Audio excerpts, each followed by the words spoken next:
क्या आप जानते हैं शालिग्राम जी का तुलसी जी से विवाह क्यों करवाया जाता है?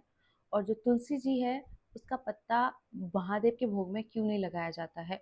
और शंख जो है वो महादेव की पूजा पाठ में क्यों नहीं बजाया जाता और बाकी सभी देवी देवताओं के पूजा पाठ में बजाया जाता है?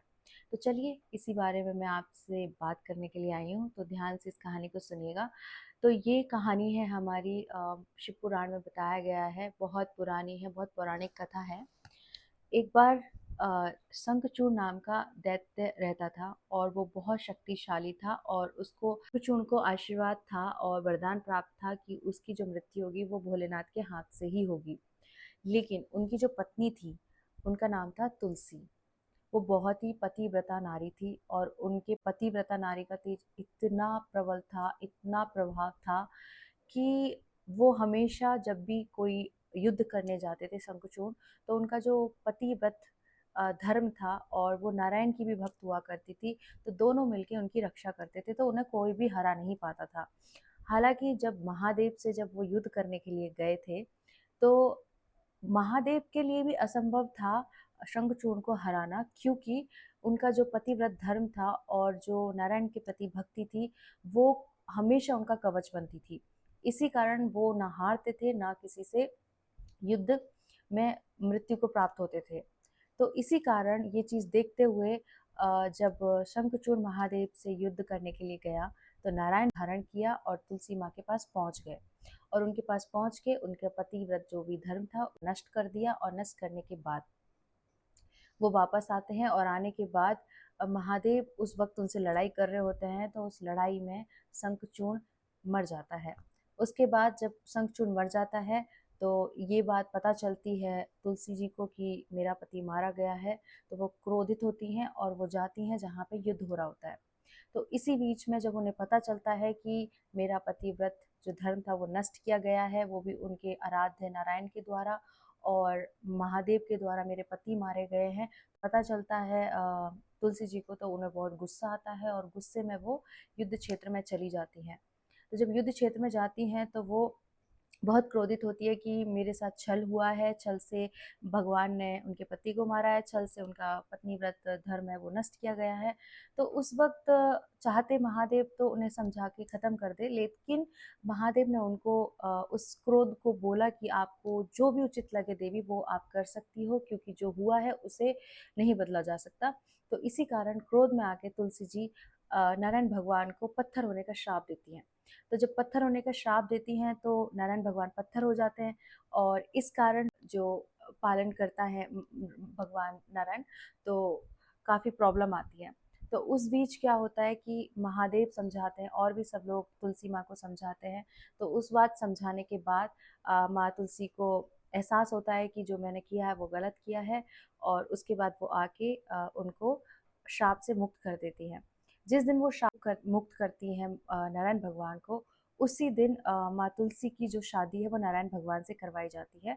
तो उसी दिन को हम एकादशी जिस दिन बोलते हैं कि देव देव उठनी 11 है, वो अभी 12 तारीख को 5 बजे के बाद मनाई जाएगी। उस दिन तुलसी माँ को अच्छे से श्रृंगार करवाया जाएगा, मंडप बनाया जाएगा, उनकी शादी करवाई जाएगी। तो अब ये जो शादी है और तुलसी माँ है जो मैंने बात कही है उस बारे में हम बात करते हैं। तो उस वक़्त जो महादेव थे उन्हें एहसास होता है कि ये जो इनके साथ है वो अन्याय हुआ है, तो माँ तुलसी को वो आशीर्वाद देते हैं कि आपकी जो आत्मा है वो माँ लक्ष्मी के अंदर समाहित हो जाएगी और आपकी जो शेष है बॉडी का उसका एक हिस्सा गंडकी नदी बनेगा और दूसरा हिस्सा पौधा बनेगा, जो था तुलसी माँ का पौधा।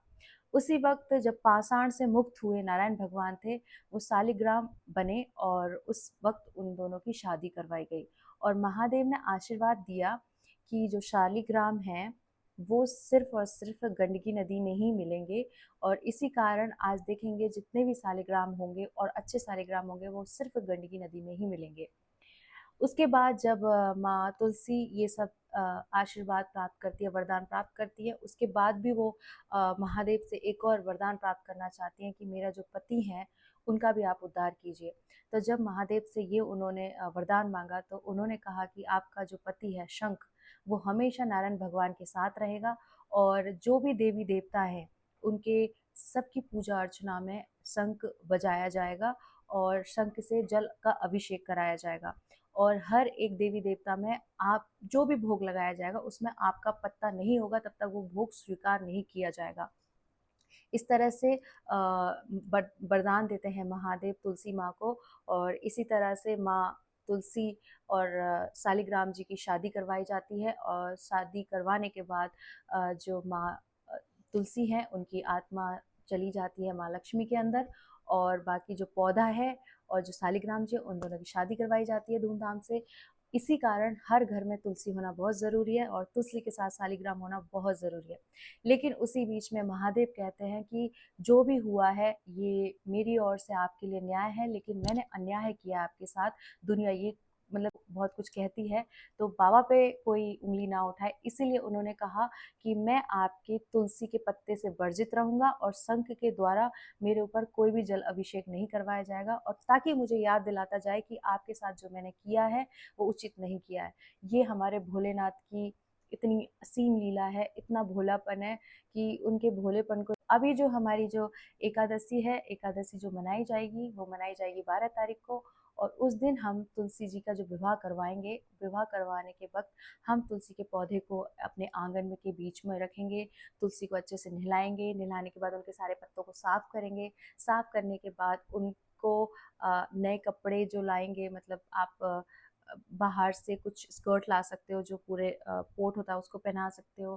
तो माता रानी को हम अच्छे से श्रृंगार करेंगे, उनको चूड़ियाँ पहनाएंगे, मंगलसूत्र पहनाएंगे, उसके बाद उनको ओढ़नी उड़ाएंगे। इस तरह से पूरा तुलसी मैया को सजा के फिर जो शालिग्राम जी हैं उनके साथ विवाह करवाएंगे, जिस तरह से हम लोग करवाते हैं। तो कहते हैं कि इस दिन शालिग्राम जी और तुलसी जी का विवाह करवाते हैं, उनके ऊपर महादेव का आशीर्वाद होता है और नारायण भगवान का आशीर्वाद होता है, और आपके जीवन में अच्छा समय आना शुरू हो जाता है। तो इस दिन ये सब कराने से आपको बहुत ज़्यादा पुण्य की प्राप्ति होती है। इसी कारण तुलसी विवाह में आप ज़रूर सम्मिलित होना। जहाँ भी हो आप वीडियो भी देख सकते हो, आप खुद अपने घर में भी ये चीज़ कर सकते हो, और जहाँ ये मंदिर में हो रहा हो वहाँ आप ज़रूर जाइएगा और माँ तुलसी के लिए, माँ शालिग्राम जी के विवाह में ज़रूर सम्मिलित होइएगा। तो मेरी ओर से सभी को हर हर महादेव, एंड सभी को बहुत बहुत शुभकामनाएं तुलसी विवाह विवाह की और एकादशी की।